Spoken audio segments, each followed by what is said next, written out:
Bem-vindo ao Screenplay, o podcast da integradora digital com os movers and shakers do audiovisual. Screenplay é trazido a você por Wawa Studios. Registre a sua arte. Olá, bem-vindo ao Screenplay, o podcast da integradora digital. Hoje temos o grande prazer de entrevistar o Guilherme Camargo, que é o CEO do Silks Group. Tudo bem, Guilherme? Tudo bom, Alexandre? Obrigado, um prazer aí falar com você. Muito bom, muito prazer em ter aqui no nosso programa. Guilherme, você é um veterano dessa indústria desde 2000. Como é que você avalia a evolução meteórica dos games até aqui e quais são as suas expectativas para os próximos anos? Eu, na verdade, em 2000 e 2001, eu fui numa feira de games em Los Angeles chamada E3. E foi talvez um primeiro contato meu com aquelas filas quilométricas, para as pessoas jogarem, o que seria o Xbox, caixa preta, o PlayStation 2. As pessoas ficavam 2, 3 horas para testar o jogo, aqueles 15 minutos para você conhecer qual que é a plataforma, qual que seria o desejo, que o desenvolvedor estaria desenhando para o consumidor. Aquilo me fez imaginar como o game, eu não sou gamer, assim, eu não jogo tanto. Eu me impactei muito mais pelo contato que o game tem nas pessoas, como talvez uma expressão, seja na parte de entretenimento, e aí eu trouxe para essa questão de tentar entender o consumidor, e como que o game poderia ser usado em outras formas que não só a de entretenimento. E eu comecei a ver mudanças, não só na indústria de game de entretenimento, onde passou aquele momento onde a competição entre Sony, Microsoft e Nintendo era pelos melhores gráficos, jogos exclusivos.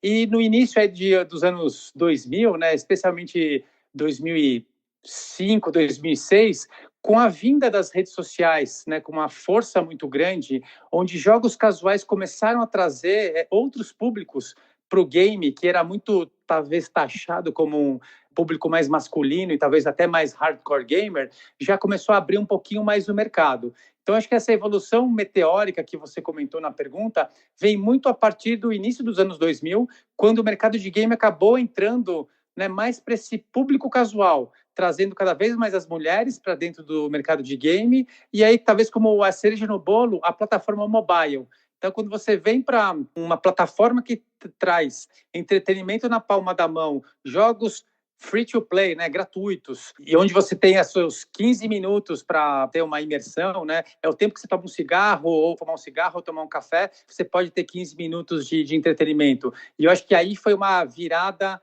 de chave, onde o mercado acabou crescendo muito nessa questão de que o game é para todos, O game não é mais para o menino adolescente que vai mal na escola, anos 80, anos 90, que está no quarto, Ele foi para a sala e ganhou a rua. Podia ser o nome de uma campanha isso, O game é para todos. Uma das coisas que a gente acabou de lançar uma pesquisa, a pesquisa Game Brasil 2021, a gente vê, especialmente no Brasil, a ascensão de classes sociais como C e D no mercado de games, muito por conta talvez dessa facilidade, onde você comprar um smartphone de, sei lá, 600, 700 reais, já é uma porta para você entrar no mercado de games, Não necessariamente eu preciso comprar um console de última geração, que eu vou gastar, sei lá, 4, 5 mil reais, e ainda mais o jogo, mais a assinatura. O mercado de smartphone, ele também possibilitou essa... Não sei se a palavra correta é a democratização, mas ela está mais acessível para as pessoas, O game como entretenimento.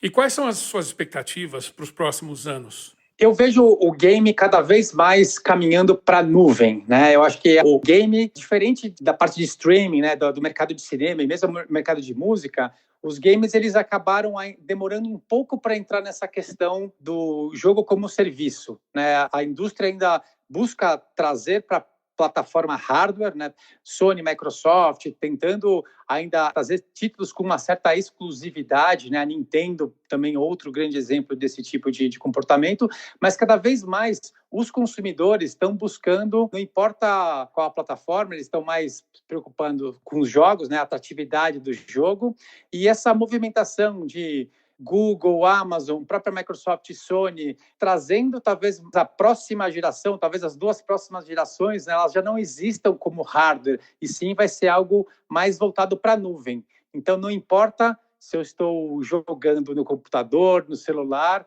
porque o jogo não vai estar rodando num aparelho de hardware físico, né? Ele está rodando na nuvem. Eu só estou usando a tecnologia ou talvez o hardware como uma tela para conseguir acessar e ter uma experiência relativamente positiva, né? Isso, obviamente, é uma visão mais de futuro, mas o game como serviço, né? Eu assino determinados Amazon dos games, né? Ou o Google Stadia, ou o Xbox Game Pass, que já existem esses serviços. Talvez eles não sejam tão populares, porque seja uma deficiência da conexão, ou da falta de títulos, ou ainda dessa mudança de comportamento do consumidor. Pegando uma carona no que você falou do Game as a Service, você consegue enxergar, por exemplo, aplicações no mundo corporativo?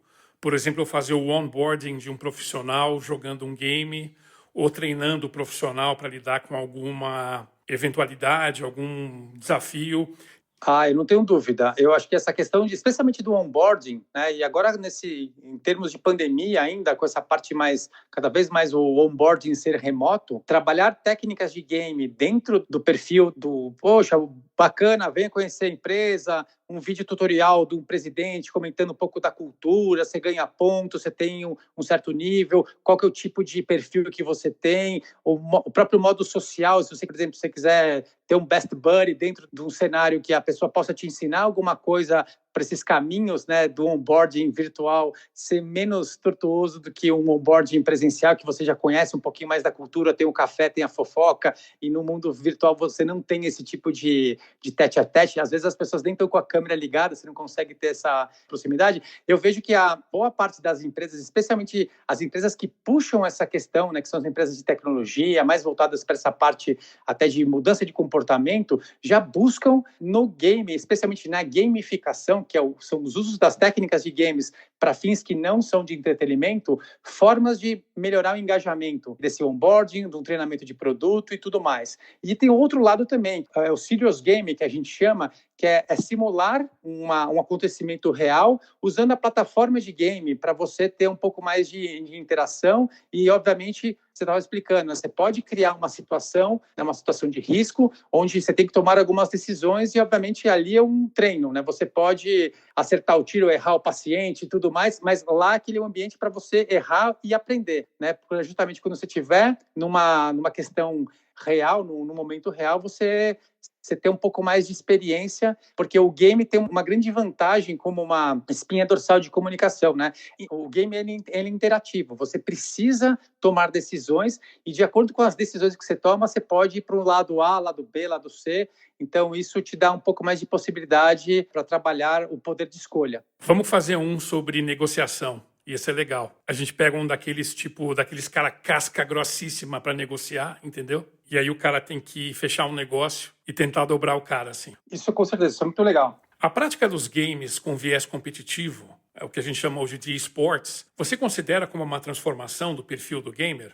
Com certeza. Você pensar nos esports, né, especialmente o game, ele tem esse lado democrático também. Né? No caso, você jogar um FIFA, né, você pode ser um cadeirante, jogar com uma pessoa que é fisiculturista, um homem com uma mulher, um preto com um branco. Ele tem essa questão dessa diversidade de que a plataforma, né, quando você pega alguma plataforma que ela é uma plataforma igual para todo mundo, ela democratiza a parte da esportividade, né? Você pode ter uma pessoa de 40 anos jogando com uma pessoa de 20, de 12 e tudo mais. Então, e essa é uma movimentação que o mercado, né, especialmente o mercado de games, quase como se fosse um spin-off do mercado de games, a questão dos esportes digitais, que foi essa grande onda, especialmente dos últimos 10 anos, que a gente vê essa questão, onde adolescentes que talvez tinham puxado um pouco desse movimento de carreira, eu gostaria de ser, sei lá, o Neymar offline, hoje você pode ser o Neymar online, né? Você tem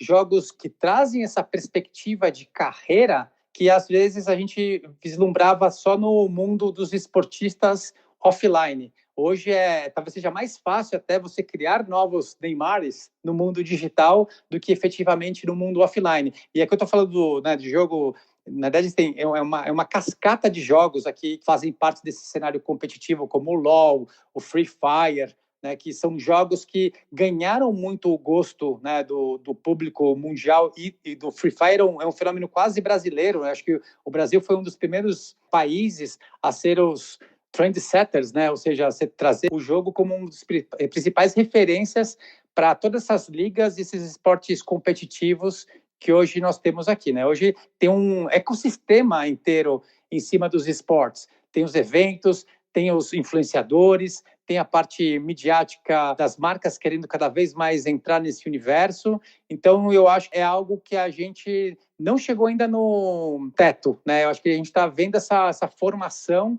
desse mercado de esportes com toda essa grandeza que, assim, daqui a pouco vem umas Olimpíadas, né? Estão discutindo o quanto que esportes já tem que fazer parte de alguma coisa até maior nessa parte midiática. Mas eu acho que já vem aí como audiência, TV aberta, todo mundo mostrando os esportes até como uma programação dentro do contexto esportivo mundial. É bom estar preparado porque não vai ter volta à questão da modalidade esportiva eletrônica. Você deve ter visto aquele documentário que rolou na Netflix, que mostra um garoto correndo no GTR e eles recrutaram o garoto porque ele veio do Gran Turismo, do PlayStation. Perfeito. Você viu isso aí? Que louco. Vi. Isso é no limite, né? Você pegar um garoto para correr num automóvel, né, fodástico e usando o critério a performance dele no game, né? Eu fiquei assim chocado quando eu vi isso, cara.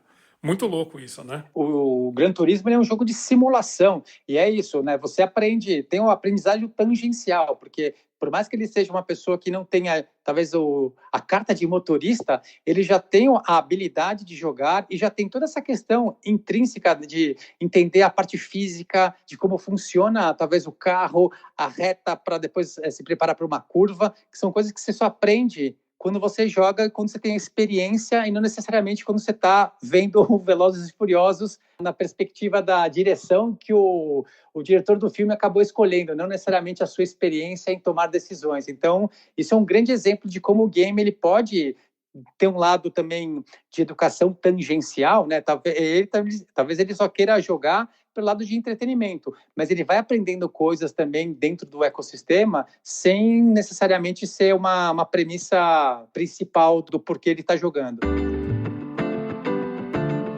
Guilherme, a gente vê hoje que os patrocinadores eles estão investindo bastante no esportes, tanto dentro do jogo, colocando publicidade, quanto fora do jogo, promovendo as suas marcas, enfim, fazendo aquele auê todo. Como é que você vê, então, a evolução dos patrocinadores? As marcas e as empresas estão buscando o mercado de games, né? Você olhando o consumidor de games, hoje ele é o cara que compra sabão em pó, vota para presidente, ele consome muito mais do que o segmento principal que são os jogos. E a indústria, né, e as empresas começam a ver o público games como um jovem adulto, um formador de opinião, uma pessoa que já consome outros produtos que não só de entretenimento. Então, talvez essa onda das empresas querendo se posicionar ou querendo entender como ser relevante para esse target é algo que a gente vem acompanhando aí pelo menos nos últimos 5 anos, especialmente aqui no Brasil, com N empresas, né, fazendo algumas ações, às vezes pontuais, seja um patrocínio de um evento, seja uma ação esporádica, mas cada vez mais essa questão das comunidades e entender como ser inserido dentro desse universo sem também impactar do lado negativo, né, é entrar dentro do contexto onde o público games também consiga enxergar o potencial da marca, o porquê que a marca está fazendo, para também não parecer alguma coisa muito pontual ou muito oportunista, porque acaba também dentro do público de games, né, tem essa questão também das comunidades. Então, uma comunidade ela pode aprovar ou ela pode reprovar, e isso pode vir até um revés, né, para uma marca, caso eles não tenham, né, feito uma ação direcionada com o público correto e tudo mais. Imagina, por exemplo, os caras que fazem publicidade num GTA da vida, né? Deve ser polêmico, né? Tem exatamente essas questões, porque muitos dos games mais populares, eles têm algum, né, eles podem ter uma coisa mais transgressora, né, um jogo de tiro, um jogo mundo aberto, né, um jogo que talvez explore algumas coisas que algumas empresas, até por princípio ou por cultura, não podem fazer uma associação direta. Então tem um pouco dessa parte mais de uma certa receoso, né? As empresas podem ficar um pouco mais receosas de fazer uma aproximação mais diretamente com um game que tem algum cunho, sei lá, de violência. E muitas vezes elas podem buscar, talvez, ir para um influenciador que jogue e trabalhar alguma parte de produto, de serviço dentro do influenciador, não necessariamente fazendo uma ação diretamente dentro do jogo, que pode ser que não tenha tanta relevância quando você for falar dos valores. Né? É difícil uma empresa patrocinar um Call of Duty, mas cada vez mais isso está se quebrando, né? Esse preconceito, até porque, né, você não pode julgar que todo mundo que joga tem um lado violento, que é um pouco dessas discussões que, quando acontece algum tipo de tragédia, né, às vezes eles buscam nos games como um dos culpados, ou o principal culpado, era porque ele joga, mas né, tá vendo só uma ótica muito míope, você tem que olhar o contexto completo. E os games, eles têm que ser vistos muito como entretenimento. E quando você consegue distinguir o entretenimento, porque as pessoas acabam utilizando mais como uma válvula de escape, essa aproximação ela é necessária. Né? Mas a gente ainda vê intersecções, mas vê uma aproximação cada vez mais concisa e constante das empresas, né? Independentemente de se o jogo tem uma questão de violência ou não, mas ela tem sempre uma classificação indicativa. Então, talvez uma empresa que foque num público adolescente não vai fazer uma ação diretamente relacionada a um jogo que tenha um perfil 18+, entendeu? Então, é uma questão dos mercados se conversarem, se conhecerem para se conectarem da maneira correta. Você deve lembrar de um jogo que tinha para o PS2.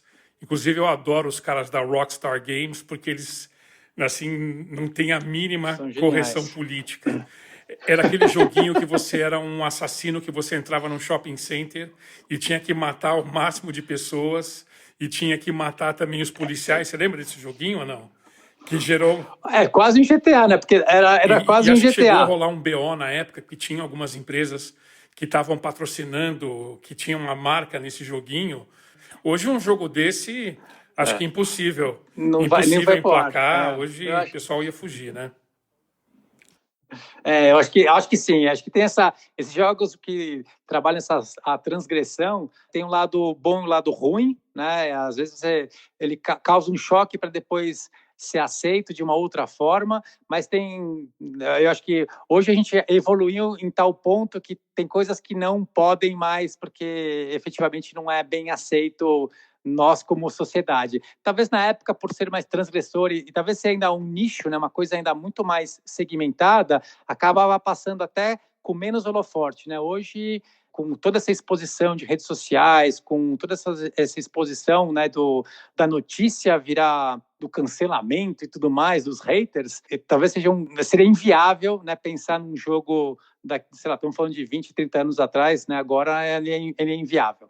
Como o Game as a Service ameaça os fabricantes de console, os fabricantes de placas de vídeo, enfim, todo esse ecossistema, né, de fabricantes de hardware? Eu vejo já a indústria de hardware cada vez mais alinhada com essa questão de serviço, né? Então, eu vejo a movimentação de Microsoft, Sony, de se aproximar para cada vez mais comprar estúdios, né, de desenvolvimento de games, para eles serem os donos da propriedade intelectual e não necessariamente, né, focar talvez todos os esforços na parte do melhor hardware, do melhor performance, do melhor gráfico. Eu vejo cada vez mais eles se preocuparem mais com os IPs para justamente, em algum momento onde o hardware não vai ser mais a necessidade número um, né? E a gente vê, eu gosto de usar o exemplo do Free Fire, que ele é um jogo, né, que é voltado para esse público do smartphone, e se você tiver um smartphone de última geração, um smartphone de entrada, ele tem uma performance muito parecida. Ele democratiza essa questão da performance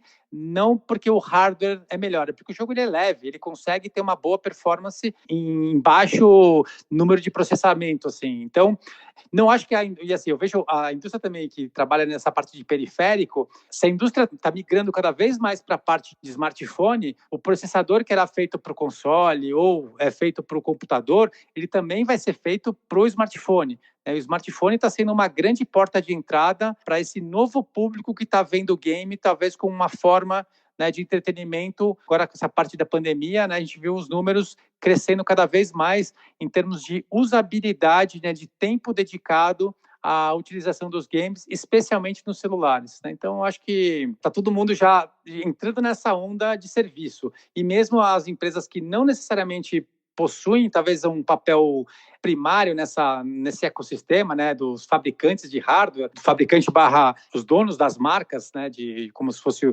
Microsoft, Sony, Nintendo. Os periféricos eles estão também cada vez mais indo para o smartphone, né? Ou trabalhando essa parte do ecossistema. A gente está falando hoje cadeira gamer, tem toda essa segmentação gamer que até algum tempo atrás isso era muito nichado, né? Hoje você começa a ver outras formas como os games estão trabalhando aí ou entrando no nosso dia a dia, que não só apenas como hardware, como a briga do meu console tem uma performance melhor, o meu hardware tem uma performance melhor. Cada vez mais, acho que isso vai perder um pouco do peso, porque cada vez mais que a tecnologia tiver um acesso mais fácil, talvez dependa menos do processador, que hoje para nós ainda é importante, né? Eu diria que isso aí é um movimento aí para pelo menos 5, 10 anos, onde você não vai ter mais, talvez, a necessidade de ter um hardware tão potente quanto hoje as máquinas de consoles acabam representando. Você falou em cadeira, você deve ter visto a cadeira que a Herman Miller fez com a Logitech, você viu que sensacional? Vi. Nossa, tesão, e é hein? isso, né?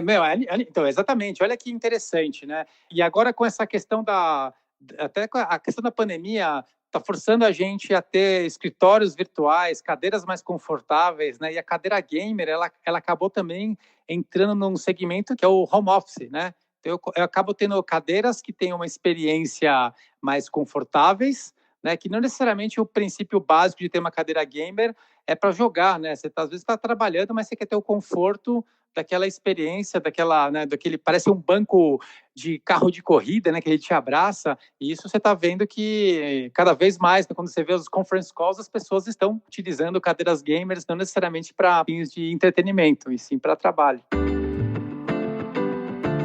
Guilherme, se fala muito hoje em empresas endêmicas e não endêmicas. Quais são as principais diferenças entre essas duas empresas? Quando a gente fala em empresas endêmicas, são as empresas que fazem parte do segmento games, né? Então, você pega, por exemplo, a Microsoft, a Sony, a Nintendo, né, a Garena, a Riot Games, são empresas que trabalham, vivem, respiram esse universo do mundo dos games, né? Você pode pegar até a Logitech, que não necessariamente é uma marca especificamente voltada para o público gamer. São empresas que trabalham dentro desse ecossistema, seja produzindo o hardware, seja produzindo a cadeira, o acessório, eles estão já diretamente envolvidos. Quando a gente fala de empresas não endêmicas, são empresas que não fazem parte daquele ecossistema, daquela cadeia produtiva, porém, vem algum tipo de benefício nesse tipo de associação. Então, vou pegar uma marca, vou pegar o Doritos. Poxa, a marca Doritos quer ver game como uma forma de aumentar a sua base, né? Quer se aproximar desse universo. Então, é uma empresa não endêmica fazendo algum tipo de ação para justamente se apropriar de alguma coisa que a indústria de games pode trazer para esse produto ou serviço, né, através de alguma associação. Acho que esse nome está meio errado, né? Então tinha que ser endêmica, né? E não endêmica, né? Também não sei quem inventou o nome, né? Mas mas é verdade, né? Tá quase que é bem voltada para esse público games mesmo. Guilherme, existe oportunidade para qualquer empresa no mundo dos games? Olha, Alexandre, eu acho que existe sim, porque o mundo dos games hoje, ele é um mundo muito diverso, né? A gente fala que hoje, especialmente o público, é um público mais jovem adulto, né? Então, quebrou aquele paradigma que era de criança ou adolescente, né? Hoje, quem joga tem poder de decisão, né? Às vezes até já está casado, tem filho, então a cultura gamer já começa a permear dentro de casa mesmo, né? Acho que talvez no passado era a escolha do time de futebol, né? Hoje você já tem até a escolha do jogo e essa interação pais, filhos e games, ela é cada vez mais presente. E eu acho que as empresas, independentemente de qual segmento atuam, devem ver games como uma mídia. Existe sim uma oportunidade. Da mesma maneira que um Google, um Facebook, os games como categoria, ela pode ser uma rede social, ela pode ser uma forma de você interagir com o público que você tem interesse. Talvez o mais importante é saber qual que é o objetivo de negócio da empresa para justamente desenhar qual que é o melhor caminho através dos games, né? Os games e a gamificação, elas não vão resolver problema nenhum, né? Elas só são um meio de chegar nesse consumidor-alvo. Dá para a gente enxergar, né, que à medida que o mundo vai virando virtual, ou seja, esse mundo paralelo que foi criado, ele fica cada vez mais paralelo, que praticamente qualquer empresa pode jogar, né, nesse mundo dos jogos, né? Desculpa o trocadilho aqui, né?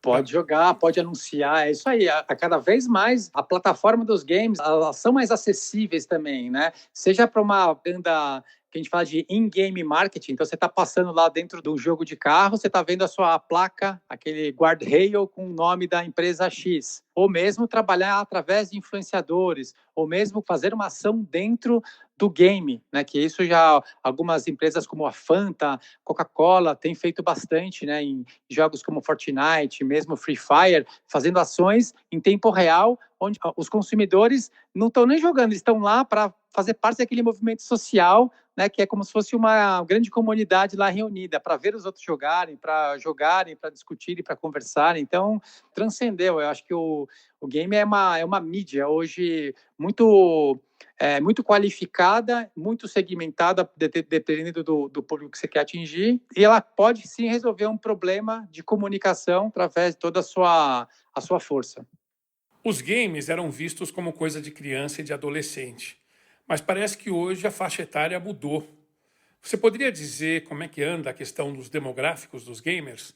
Eu sei que você realizou recentemente, né, uma pesquisa, né? Você poderia falar um pouquinho especificamente Bom, do os demográfico games e hoje, idade? né, no Brasil especificamente, as mulheres são maioria. Se você pega os jogos, e jogos são casuais, o Candy Crush também é considerado um jogo, né? E talvez no olho hardcore, os jogos são mais os jogos competitivos, mas quando você olha o cenário global, né, e mercado nacional, hoje as mulheres são maioria. Quando você olha as plataformas, o smartphone, as mulheres tendem a jogar mais smartphone, os homens mais console e computador. Então você começa a ver essas segmentações de acordo com a plataforma, classe social. E quando você pega a idade, né, a gente vê que o smartphone tem um perfil um pouco mais jovem, grande maioria está entre 20 e 24 anos.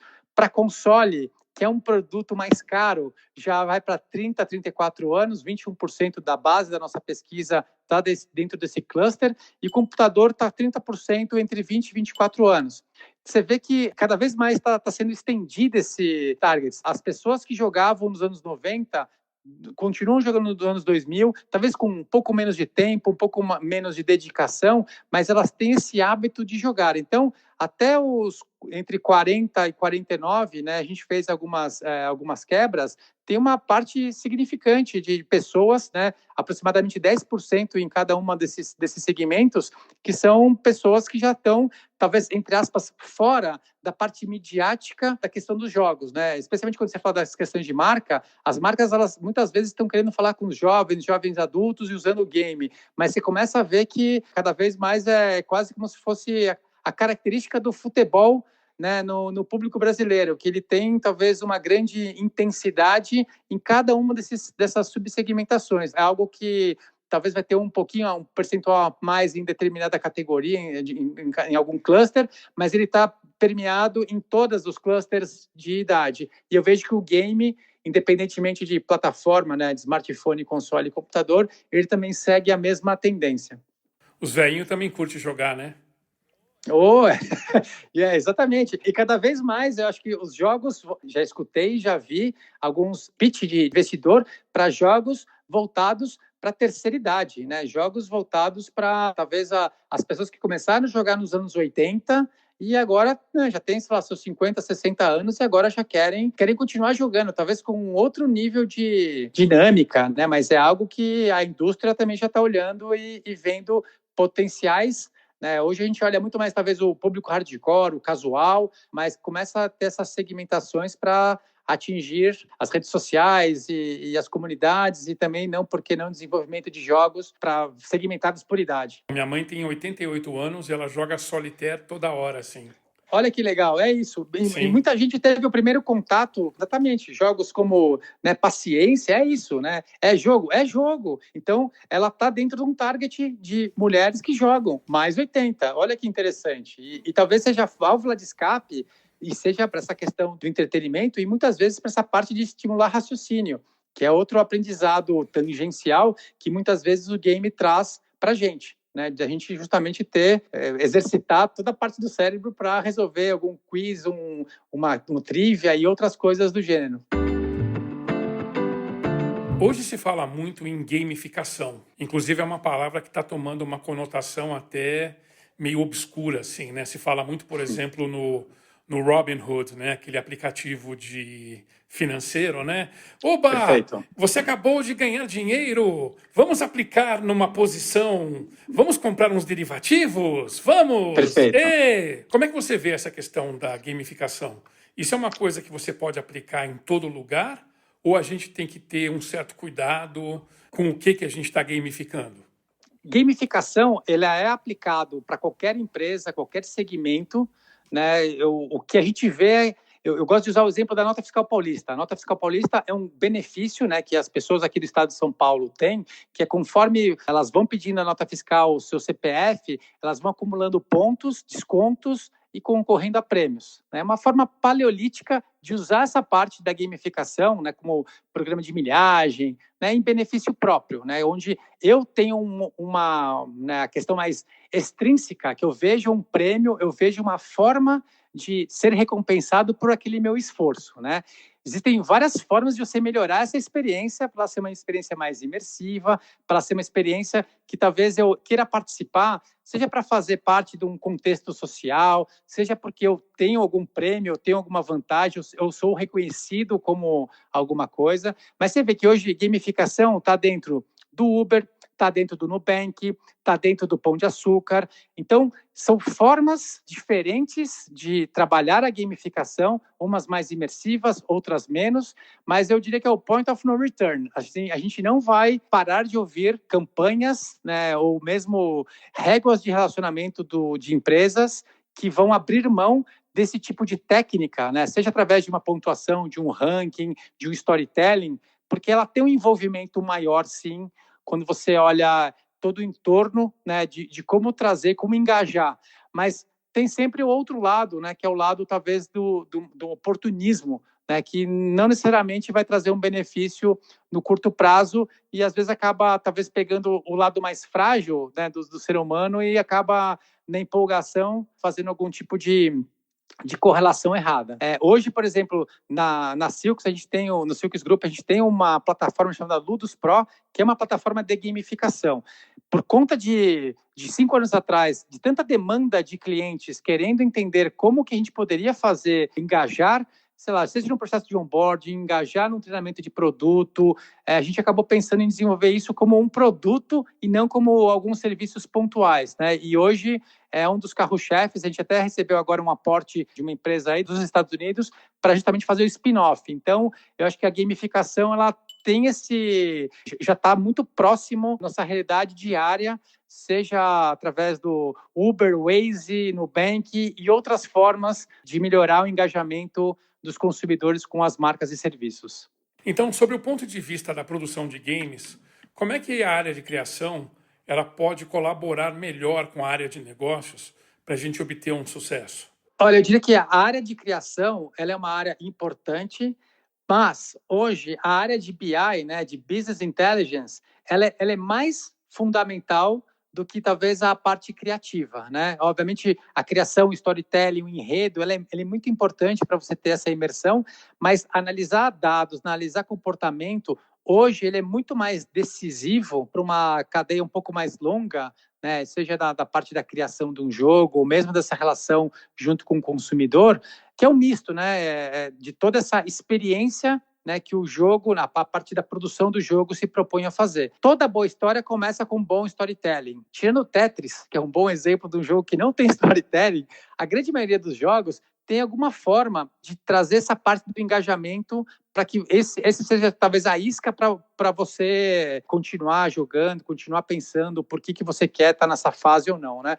Mas eu acho que hoje, eu diria que a parte criativa, ela é importante, mas a análise do dado e você saber ter a leitura do seu consumidor, de como o jogador está se comportando, o que ele espera daquele jogo, daquela fase, é tão importante quanto, ou até mais importante que o lado criativo hoje em dia. E como é que uma empresa pode inserir os games na sua estratégia de marketing? Bom, hoje existem várias formas, né, de você entrar neste mercado, seja através de um patrocínio de evento, seja através da compra de uma mídia dentro de um jogo, fazer, né, uma ação dentro do jogo, né, uma ação mais proprietária, trabalhar a questão de influenciadores, trabalhar a parte de canal de conteúdo proprietário. Então, hoje eu diria que está fácil criar conteúdos de games para qualquer tipo de segmento. O grande diferencial vai ser como chamar a atenção, como ganhar destaque, né? Porque é muita gente pensando e muita gente criando conteúdo ao mesmo tempo. E assim, eram uns 15 minutos de fama. Hoje você tem 15 segundos de fama, porque a gente está muito digital e cada vez mais com menos paciência para conteúdos longos. Talvez o desafio seja como pegar esse gatilho de você entrar no mercado de uma maneira talvez que não pareça ser oportunista, e uma das coisas mais importantes talvez seja essa parte de ser constante. Chegar lá, fazer um evento ou patrocinar uma equipe só durante uma temporada e não ter a consistência, vai ser difícil você ter uma associação, né, especialmente de uma empresa não endêmica, com o público gamer. Guilherme, dá pra gente uma dica de um bom livro de negócios no segmento de games? Alexandre, eu vou dar uma dica. Na verdade, tem um livro chamado How to Run a Record Label, que o run em vez de ser o run de correr, é o ruin de ruir, né? Que é um livro que conta a saga da Lookout Records. E eu uso isso como uma tática até de livro de negócio. Para mim, é um livro que você aprende muito nessa parte mais do do it yourself, que era um pouco do perfil da gravadora. A Lookout foi a gravadora que descobriu o Green Day, entre outras, e teve uma grande ascensão aí nos anos 90, depois ela acabou falindo. Essas histórias do sucesso, do faça você mesmo, para mim ela serve muito com esse viés também do mercado de games, também do mercado de empreendedorismo, e talvez minha dica fique para esse livro, né? How to Run a Record Label, que é do Larry Livermore, que é o autor, que era o ex-dono dessa gravadora. Eu queria terminar essa entrevista, então, com a sua frase favorita, por favor. Minha frase favorita é uma frase também de uma música de uma banda americana chamada Fugazi. Ela fala, never mind what's been selling, it's what you're buying, né? Não importa o que está sendo vendido, é o que você está comprando.